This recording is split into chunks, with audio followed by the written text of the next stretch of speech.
podcast with Lonzo in command. Brought to you by Compton Entertainment Chamber, across the land. News and information, straight and uncut, we deliver. Real talk every time, sharp like a sliver. Like and subscribe, stay tuned, let's time.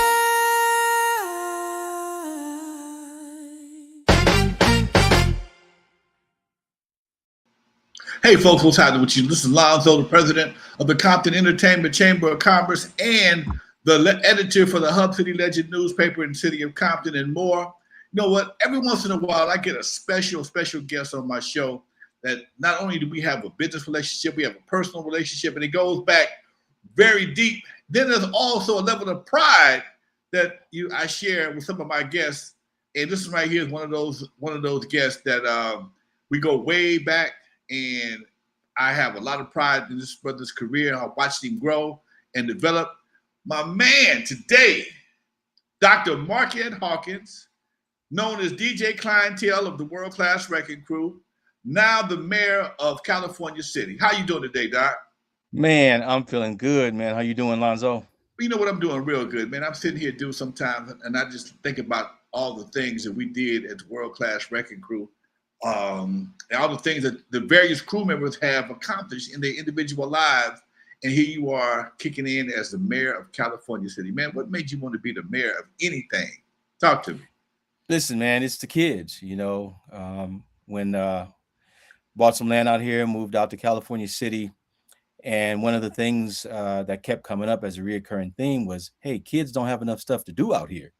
And, me coming from a background of, growing up in LA and Compton and, that kind of thing. And I always remembered that, my mother and aunts and grandmothers and, everybody kept us busy. And that's how we stayed out of trouble, And so the more stuff that kids have to do, the less trouble they tend to be in.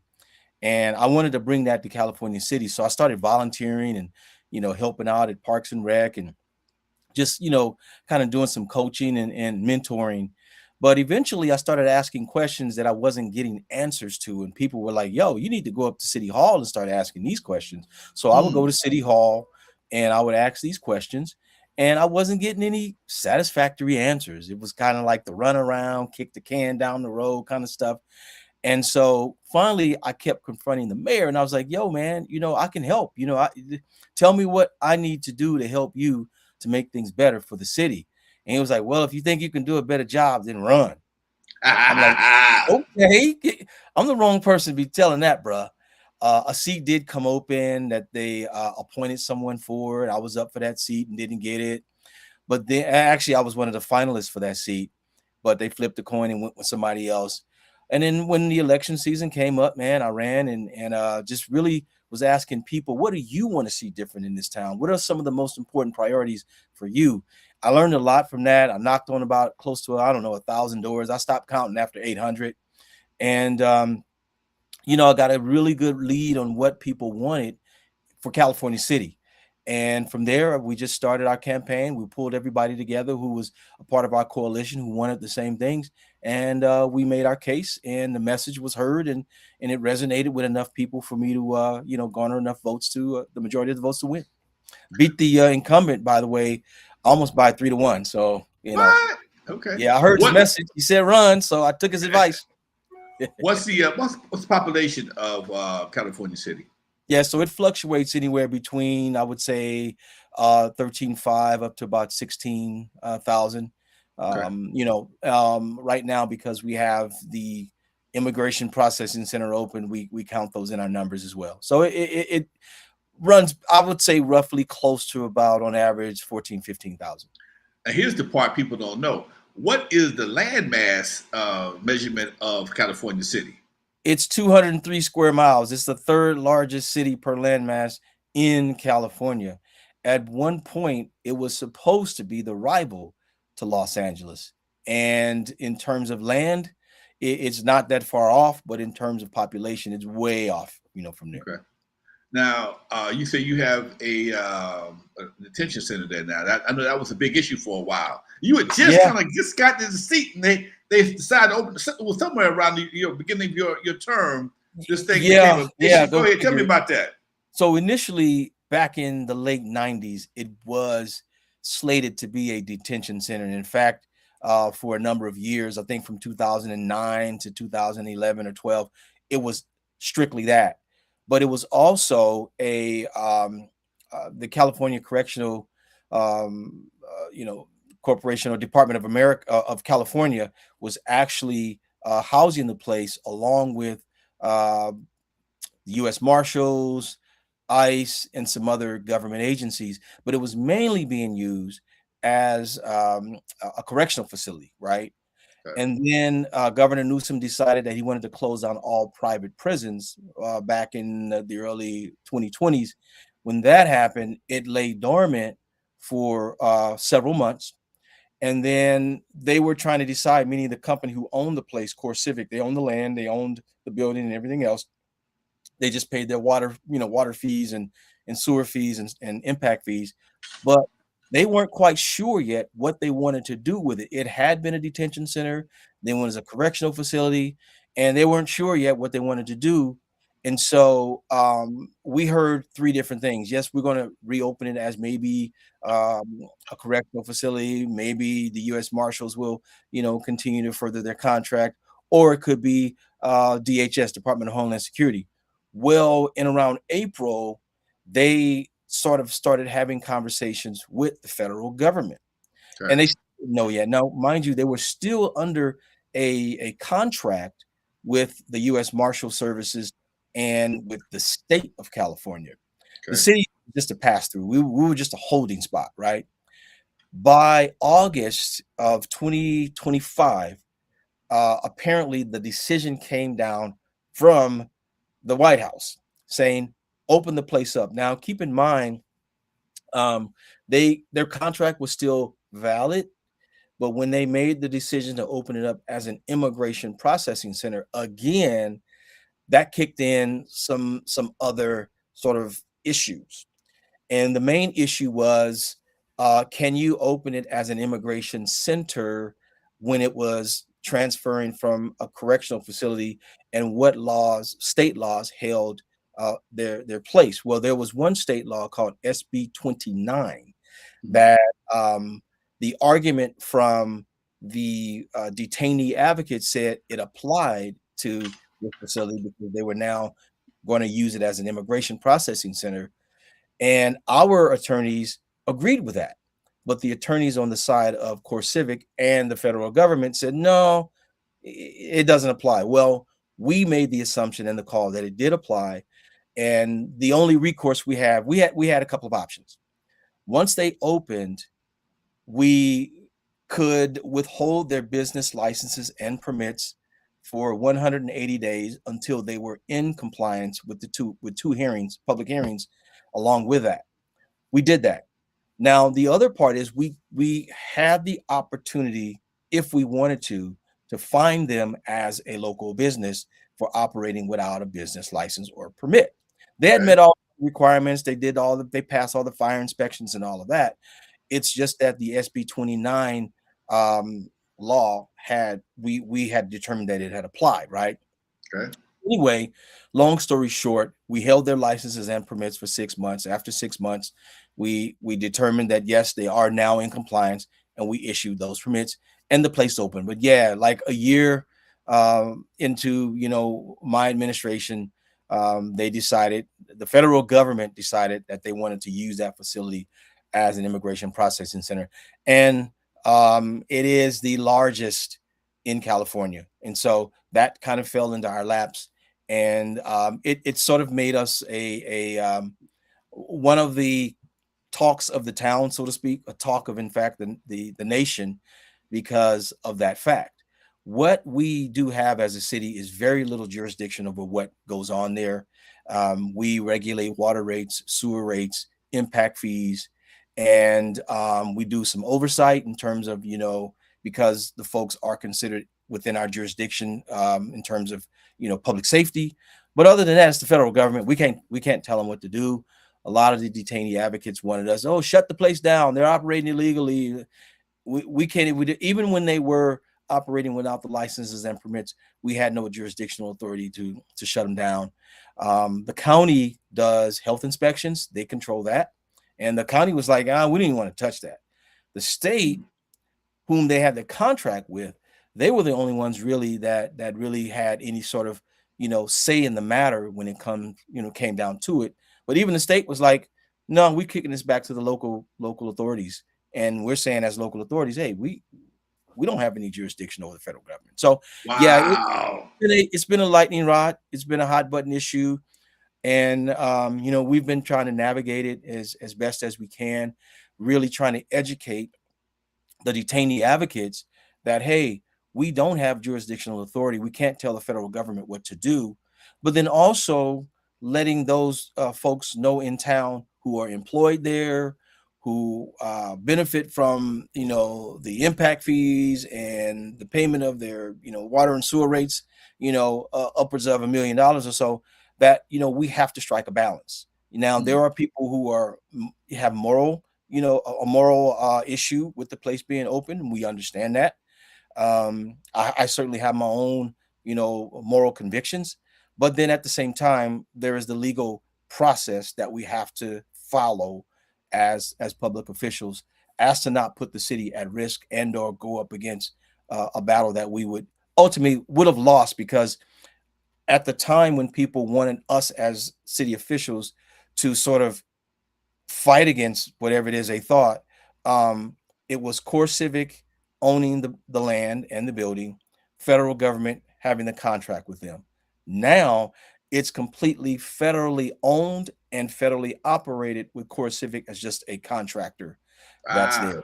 So yeah, so the jurisdictional stuff has changed even more, and we really as a city don't have a dog in that fight.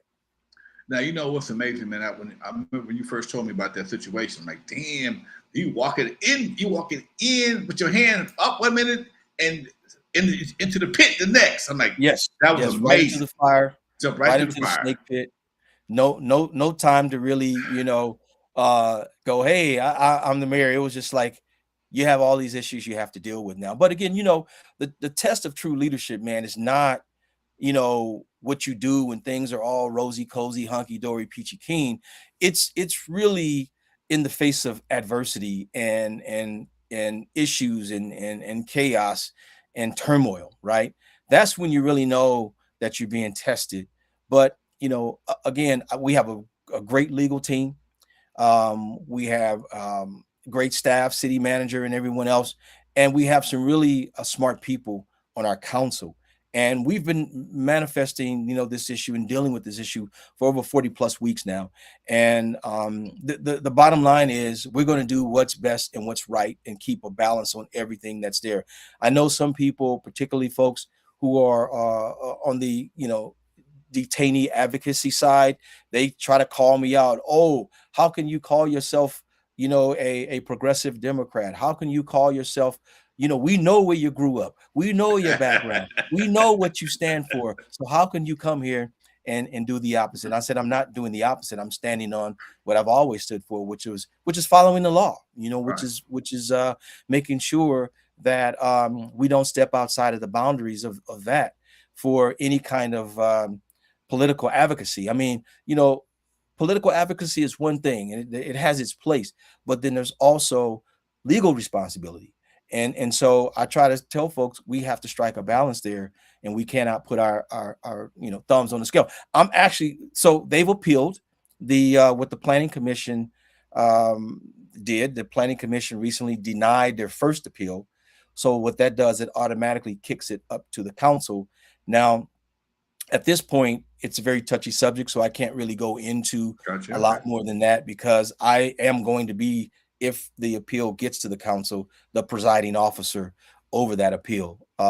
Go figure, have fun. From being a kid who grew up in the hood and the projects, to now being a presiding officer over an extremely hot button issue that could end up, in all indications, in front of the Supreme Court. Wow. Hey, man, yeah. You know what? That's interesting. That's very interesting. All that while you're getting your doctor's degree. Yeah. Yeah, all that while I'm completing, my doctoral dissertation and everything else that goes along with that, the study, the interviews, the write up, the feedback from my dissertation team, the chair, the reader, the subject matter expert, dealing with all that and governing a city that has been cash strapped for decades. Mm. Um, my first year during my administration, the first time we've passed a budget on time in 35 years, and Wow. we're on target to do the same thing again the next year. Um, we've had to be very creative about the finances, and we try our best not to lose any bodies. We didn't want to lose any warm bodies, so we had some people take some early retirement and do that. Our revenue dropped another 7 million from one year to the next because in the previous year, not to belabor or trash anybody from the previous administrations, but there was some very interesting spending going on, let's just say. And we've had to tighten a bunch of that stuff up, really just tighten our belts.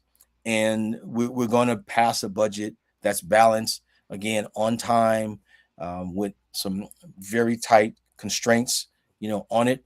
But we're looking to the future as well to try to make sure that we bring in more revenue, we bring in more stuff. The biggest issue, and this may be boring to some people, but the biggest issue right now in this city, in California City, in terms of revenue and generating revenue, is not that the town is broke. It's not broke. The town circulates $210 million a year, right? Okay. What happens is it's leakage, it's economic leakage. It's what happens is that money doesn't stay long enough to really make an impact on the needs of the town, right? The revenue generation. So what happens is that money, all save maybe 40 million, just goes right back out the door, right? Mm. And it goes to neighboring cities like Mojave and Tehachapi and Bakersfield and Palmdale and Lancaster and Boron. That's where people are spending the money because they have the retail stores. They have the stuff that people who want to spend money, who can spend money, what they have. We have very few, stores here that are franchised. We have a few, the McDonald's, the Starbucks, and stuff like that. But we need more. We don't have any real big box stores, not a real big supermarket or anything like that. Those are sort of the economic engines that'll draw more people in. Our main three industries right now are cannabis, Edwards Air Force Base, and the Immigration Center. Those are they're our biggest employers right now. And then the city is kind of in there. So we're looking to really try and attract more retailers, attract more industry. We have a lot of space. We have some assets like the airport, the golf course, that are great assets for attracting more people in if they're used correctly, they're utilized right. And so we've been pushing ideas and initiatives for that. Our biggest challenge right now, and the thing that people want us to deal with as a priority, obviously, is our streets and roads.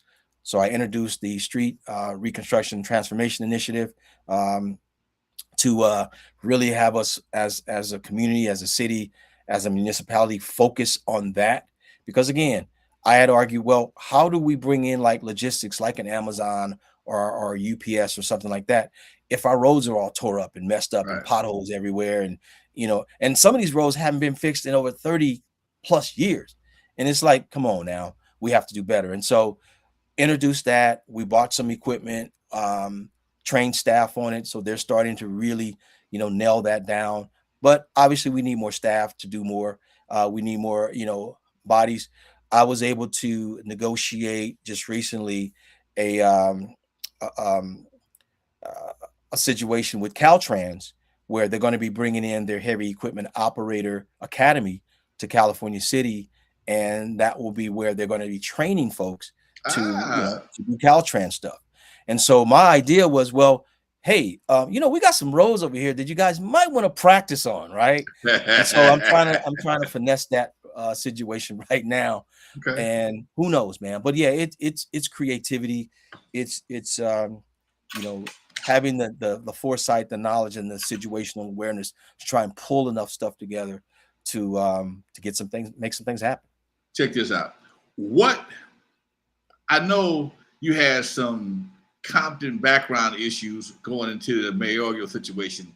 Tell Yes. tell us about some of the things you had to overcome being from Compton, being a rapper. I mean, come on, man. You the first rapping mayor that I know of that really did it for real, made a record. They got guys that think they can rap, but you're the only one that ever been on the record, only one that's, from the city of Been on the Compton. charts. Yeah. Get on Yeah. the charts. That's Yeah. a whole different situation. How did they respond to that situation when you first put your hat in the ring to become the mayor? Well, first off, I'm glad that there were enough residents in town who had enough sense to know that just because a person has one title doesn't mean that they're not qualified to hold another title. Some of the ridiculous stuff that came up is there was this flyer that circulated to about 5,000 people, a postcard from the opposition going, "Do you want a gang sign mayor?" And they posed it as a question because they knew that they couldn't make that assertion, number one, because that would be defamation. And number two, they found a picture of one of my social media, pictures of me where I took a picture with Dub C, right? Who is sort of like the guy who popularized, the holding up the West Coast sign, four fingers up, two twisted in the middle.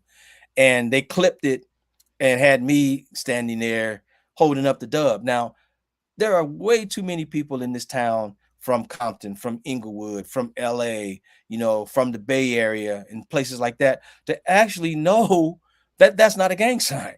Right. And so what they did was they gave me a bunch of free publicity because people are like, "Yo, I saw that, man. I got that in the mail. I know that's not a gang sign. I'm voting for you just because of that." Right. See? So that was one thing that was interesting. But we got sort of the negative stuff like, oh, he's going to bring in those low income housing people. Oh, he's going to bring in those Compton type thinkers. I'm like, well, let me see. The Bush family lived in Compton at one time. Matthew McConaughey lived in Compton at one time. Venus and Serena and their family. Well, there were a lot of successful people from Compton. So yeah, if I'm going to bring in successful thinking, I'm going to bring in those Compton type thinkers. Why not? And so everything they threw at us, man, we just leaned even deeper into it. And we're going to continue to do that for the next go round because, election campaigning season is opened again. And all of the crazy, all that stuff is started already. And they're getting like third and fourth and fifth hand rumor stuff circulating about, that whole city council's corrupt. They're taking money. Well, first of all, California City has no money. Secondly, so there's no money to take. Secondly, there are checks and balances. And there's a misconception that people have about what a mayor can and can't do. So first off, the treasurer, which is an elected official, and the the finance manager right now, we don't even have a finance director. They're responsible for watching the money. They're the ones who handle all the checks. They're the ones who get, the money, and they would be the ones who would have any kind of ability to do anything in that area. So you can just take that off the table. Second thing is, the mayor's job is not walking into a building going, "You're hired, you're fired, you're fired, you're hired." The mayor can't do that. In fact, the council, the mayor works in this system with the council. We have what's called a council city manager system, right? And it's a general law city, which means the mayor's responsibilities, the mayor's powers rest with the rest of the council. We only have two employees that are in our immediate supervision and control. That's the city manager and the city attorney. Everyone else, we can't even tell to pick up a piece of paper or go blow your nose. If we do that, they can immediately file a claim against us. And that is to keep a checks and balances on the whole system. What the mayor can do that is sort of separate from the rest of the council is I run the council meetings. I can put on and take off certain things on the agenda as agenda items. I make appointments to various commissions like the Planning Commission, the Parks and Rec Commission, the Airport Commission, stuff like that. But it still has to be at the advice and consent of the council. So I do the interviews, I recommend the people to bring forward, and the council can still reject whomever it is or vote whatever however way they want on those issues. And of course, I act as the public information officer. So whenever the news media comes out and they want, answers to questions, they call me first. And I like I said again, am the presiding officer over hearings when they concern the city, and other committees can answer those questions or deal with those issues. And so my powers are very limited, in other words, and they really are arrested with and sit right in the pocket of what the entire council does. I can't just go out and make unilateral decisions without the council. I represent the city in certain areas and in certain places, and it's always okay, thank you, and I'll take that back to the council for discussion and advice and approval or not. So that's really the responsibility of the mayor, and the mayor's position here is only for 2 years. It's not for the rest of Oh, the okay. council. They get 4 years. Okay. So that's what I'm saying. So when people go, oh, there are too many weeds in the street, that shame on the mayor. Well, I got a weed whacker, and I do participate in our quarterly, community cleanups. I bring my weed whacker out and all my other tools out, and we pick a spot and we clean up. We whack the weeds, we do all that kind of stuff, and put them in trash bags. But I can't tell Public Works, hey, you need to go out and clean up these weeds. Now, I can, with the council at a meeting, suggest to our city manager that, hey, on 44th Street and Pine, there was somebody dumped some trash. Can you take a look at that? Or can you get, Public Works to take a look at that? And I even have to ask for permission during a council meeting to ask a question of the department heads on staff. So I can't just go, hey, finance manager, how come there's, $50 missing, from this account? Can't do that. I have to go, city manager, can I ask a question? City manager says yes. Then I can ask a question. But people have this misconception about what a mayor can and cannot do. So I really try to work to educate folks so that they don't get online and they hear all these rumors and innuendos and start chirping that, oh, the mayor's taking, well, we don't have any money. Oh, the mayor took it. No, here's what's happening, folks. We're spending money here in town, but not enough. And the money that does come into town, it goes right out again to the other cities. You know what? One of the worst things they did, and one of the worst things they did for us, one of the best things they did for some politics, is to take civics out of the schools. Oh, when they took civics out of the schools, nobody knows how the city works. And when I listen to you talk right now, and it takes me back to some of the meetings I hear at Compton, I'm like, come on, man. If we had civics class, you know that this right here is not under his their jurisdiction, but because they don't know, people come to the city council meeting sometimes, they fish balled up, ready to beat up somebody that had nothing to do with that. I'm sorry. Unfortunately, I'm just a sounding board. I just listen, but I got to pass it on to somebody else.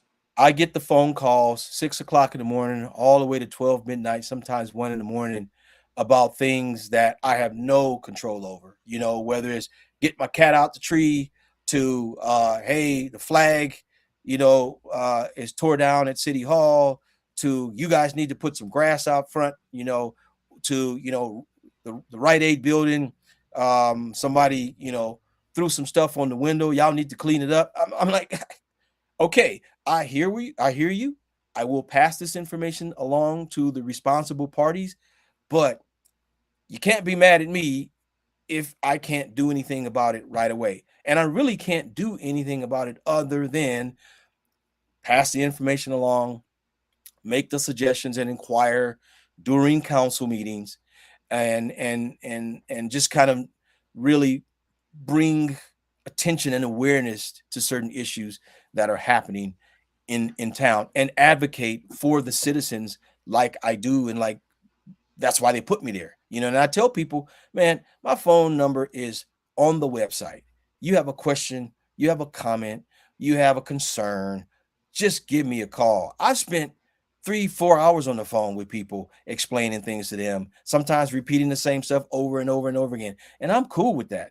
I've met with advocate detainees. I've talked to their families and spoken to them who are inside the detainee facility on the phone. I've gone to visit detainees. I've done tours for oversight reasons, keeping, the federal government and ICE and DHS and the warden and CoreCivic honest. I have a professional arm's length working relationship with all these entities, including both sides, because again, and I have to remind them that, as long as you guys are like fighting each other and shooting darts at each other, you're never going to get to what is really the matter. And the matter is the folks who are detained in there and the families who are affected, regardless of what the current policy is and what, certain people are doing. You still have people in there that you have to make sure are safe and treated humanely. And that is my responsibility. And that is what I want to focus on. So whatever you got going on with policy and whatever you think you can do and can't do to shut the place down, that's your deal. But in terms of who is housed in there, and as long as they are in this community and they lay their head down or they work here, I'm more concerned about, their safety. All right, man. Last but not least, I know you got to go, but did you ever think that you'd be sitting in the mayor's seat of any city in California, any place else? Hard to believe, man. It's truly hard to believe. It's surreal. But being a public school teacher, being a basketball coach, I didn't really think I was going to do any of that stuff. But, life just hands you a playbook and you go, okay, I see what I need to do here, and it's, for me, it's always been about what I can do to help people, help the community and give back. Cause I've been lucky and blessed with abilities. Right. And so not everybody can say that. And I just want to be a tool and a vehicle to be able to, help as many people as I can, man, before I leave this earth. All right, Doc. My guest today is a longtime friend, member of World Class Wrecking Crew, a member of the Compton community with the Centennial. Yes. Centennial. I went to Gardena High School. My that's right. School records with the Vanguard though. Centennial for 1 week. Okay, with the Vanguard though, right? I went to Vanguard though, yeah. With the Vanguard, worked at Bill Brew Library right there on the corner of Jarvis and El Segundo. Party with me Eve After Dark, lived at the Ujima Village. Yes. So he don't get no more Compton than that, folks. My guest, doctor, I got to give that to you every time I see Dr. Clientele, Dr. Mayer, Dr. Hawkins, all those. Yeah. Huh? Dr. Clientele. Yep. All right, titles. Thank you for taking time out your busy schedule, Doc, to make this happen. We'll be talking in the near future. You will be the Hub City Legend honoree our next issue. Thank you for your time. Awesome, man. It's always good to see you, brother. All right, Doc, you got it. Be good. Peace. Care. All right. Welcome to Hub City Legend Podcast with Lonzo in command. Brought to you by Compton Entertainment Chamber, across the land. News and information, straight and uncut, we deliver. Real talk every time,